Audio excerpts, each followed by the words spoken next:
Salut! J'espère que tu vas bien. Aujourd'hui, on se retrouve pour une autre vidéo. Donc, en plus de faire une vidéo de recettes, je voulais vous faire une petite vidéo là, aussi informative.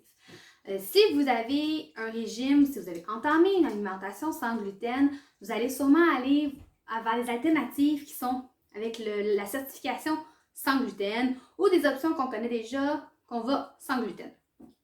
Ça peut être une bonne idée justement pour commencer à s'adapter.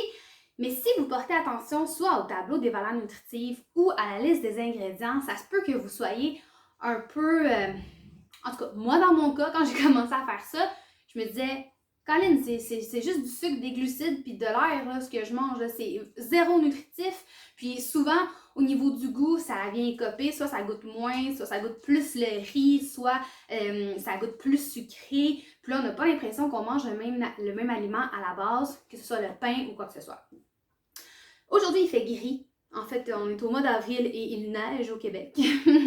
La neige ne reste pas au sol, mais bref, c'est un petit peu démoralisant. Puis, pour remédier à cette petite déprime intérieure, j'aime beaucoup aller vers des potages. Et l'accompagnement parfait que je trouve avec les potages, c'est les craquelins.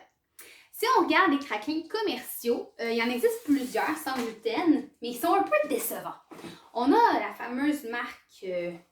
une marque là, qui est très connue, qui est faite sans gluten avec des graines de lin. On a aussi des galettes de riz, mais tout ça, cette marque-là, c'est pas mauvais, mais c'est sucré, puis il n'y a absolument rien de nutritif là-dedans, à part du gras, à part des glucides. Il n'y a rien de... Des fibres, il n'y en a pas, il n'y a rien de satisfaisant au niveau là, nutritionnel. Des galettes de riz, ben ouais, ça passe, là, mais c'est ça, c'est de l'air. Fait que ça goûte pas grand-chose. Donc moi, ce que j'ai à te proposer, c'est une recette de craquelins. Ça s'appelle en fait des petits pains craquants norvégiens. La marraine à mon copain lui avait offert ça à un moment donné qu'elle avait concocté elle-même et c'est délicieux! Et c'est super nutritif et c'est super simple. Pour vrai, ça vaut pas la peine de te déplacer à l'épicerie pour t'acheter des craquelins une fois que tu connais cette recette-là. Je te montre comment faire. Super facile! En tout premier lieu, préchauffe ton four à 350. Démarre ta bouilloire car tu auras besoin d'eau bouillante. Voici le quatuor de graines dont tu auras besoin. Donc, on a de gauche à droite des graines de lin, des graines de sésame, des graines de tournesol et des graines de citrouille. Tu auras besoin d'assaisonnement. Ici, dans mon cas, j'ai utilisé de la poudre de curcuma pour ajouter un petit goût et, on ne voit pas très bien, mais fleurs de sel. Tu peux également ajouter là, des herbes séchées de ton goût, comme des herbes de Provence, par exemple. Et tu auras besoin d'une huile le plus neutre possible. Dans mon cas ici, j'ai pris de l'huile de pépins de raisin. Tu auras besoin d'un peu de farine. Donc ici, on a de la farine de maïs. Mais tu peux aussi prendre de la farine de sarrasin. Ça peut faire l'affaire également. Je t'ai simplifié ça au maximum, tu vas voir. Simple, simple, simple. La seule mesure que tu as besoin, c'est 1/4 de tasse. Donc, 1/4 de tasse de graines de citrouille, 1/4 de tasse de graines de sésame, 1/4 de tasse de graines de lin. Un petit peu plus. C'est bon, des graines de lin. Et c'est nutritif en plus. Et 1/4 de tasse ici de graines de citrouille. On va utiliser 2 fois la mesure pour ce qui est de la farine. Voilà. Et on va utiliser la demi-mesure pour ce qui est de l'huile, donc 1/8 de tasse.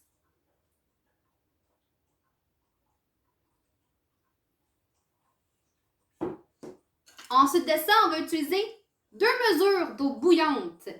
L'eau bouillante va faire en sorte que les graines de lin vont absorber l'eau. Puis par la suite de ça, une fois que ça va être absorbé, elles vont libérer une espèce de gel qui va faire un peu la texture de l'œuf, ce qui va permettre justement au mélange par la suite de tenir, puis qu'on va pouvoir le manipuler. Ensuite de ça, on ajoute une bonne pincée de fleurs de sel, parce que c'est ça, mes graines que j'ai choisies, à moi, n'étaient pas salées. Donc, c'est... Voilà, et on ajoute à peu près une demi-cuillère à soupe de poudre de curcuma. Le curcuma, je l'ai choisi dans mon cas parce que je fais de la polyarthrite rhumatoïde et le curcuma est une épice, en fait, là, anti-inflammatoire. Moi, j'en prends à tous les jours là, en comprimé, puis ça m'aide vraiment beaucoup. Par contre, si vous prenez un traitement, là, informez-vous auprès de votre médecin là, avant de prendre la curcumine. Il y a certaines incompatibilités là, au niveau des traitements, ainsi qu'avec le curcuma. Donc, on attend ensuite un petit 10 minutes que le tout se gélifie et je vous reviens. Donc, les 10 minutes ont passé et le mélange s'est agglutiné un petit peu. Tu regarderas, si jamais tu trouves qu'il est un petit peu trop sec, tu peux rajouter un petit peu d'eau, mais vas-y vraiment avec parcimonie parce que si c'est trop liquide, ça ne fera pas l'effet qu'on veut. Regarde bien. Donc, on met ça ici. C'est la partie la plus technique de la recette, mais encore là, c'est un niveau de technique très, très débutant. Hein? Voilà. Parfait. Donc, j'ai mis la pâte sur un petit silpad, un tapis anti-adhésif. Au besoin, tu peux utiliser une feuille de parchemin, il n'y a pas de souci.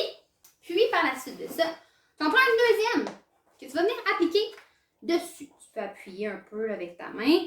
Il faut étendre la pâte sur la plaque à biscuits. Il faut la rouler pour que ça donne une épaisseur environ comme ça. C'est vraiment un petit craquelin là, super fin. Donc, tu roules. Si tu n'as pas de rouleau à pâtisserie, prends un verre. Un petit verre à eau bien simple. Donc, tu roules comme ça. Ce qui est génial, c'est que cette pâte-là, c'est pas comme une pâte à tarte ou une pâte à biscuits. Elle se déchire pas. Donc, tu y vas avec un peu de délicatesse et ça va être correct aussi.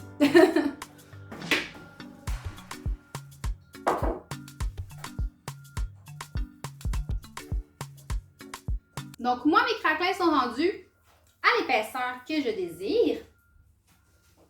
Tu retires la pellicule du dessus et tu peux les pré-couper.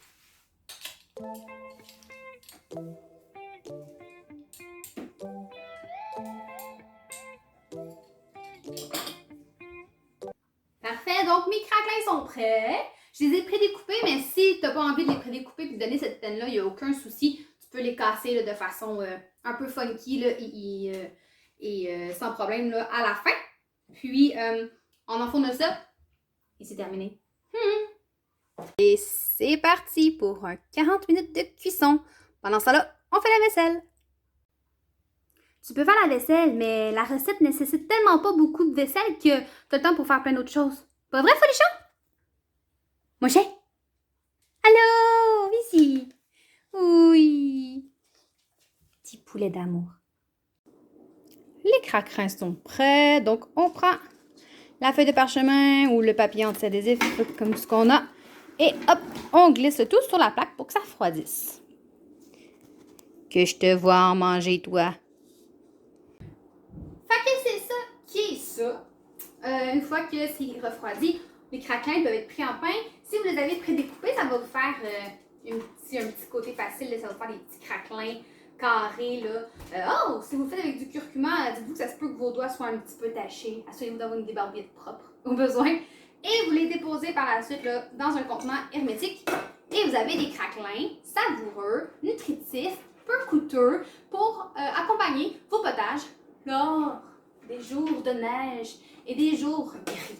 Donc, j'espère que vous avez apprécié et on se retrouve bientôt là, pour une autre vidéo facile, simple, délicieuse, économique, écolo avec Monsieur Folichon. Monsieur, et hop! Bye tout le monde!